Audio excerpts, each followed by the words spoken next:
Ir, na, tikėsimės, mes būkime optimistai, manau, kad sportininkui nieko rimto neatsitiko, mes jį tikrai pamatysime finale, dabar viskas priklausys nuo mechanikų darbo, kad mechanikai mėgsta ir padaro stebuklus, tai čia yra faktas, mes šitą dalyką esame matę ir ne vieną kartą.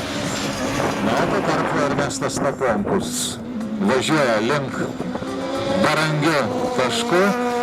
Na, o trasoje stovi 271 numeris Alanas Jorgensenas iš Danijos ir Laurinas Diržininkas VAZ 2108 atstovauja Žemaitijos Telšių komandą. Na, visko būna, pripažinkime tą faktą, kad galbūt rallycrossas, autocrossas tuom ir yra žavus, kad čia, na, tas kontaktas tikrai yra, sportininkai stengiasi jo išvengti, bet šiuo atveju, mano akim žiūrint, labai gerai mačiau šitą momentą, tiesiog buvo, na, žaidybinė situacija, visi norėjo būti pirmi.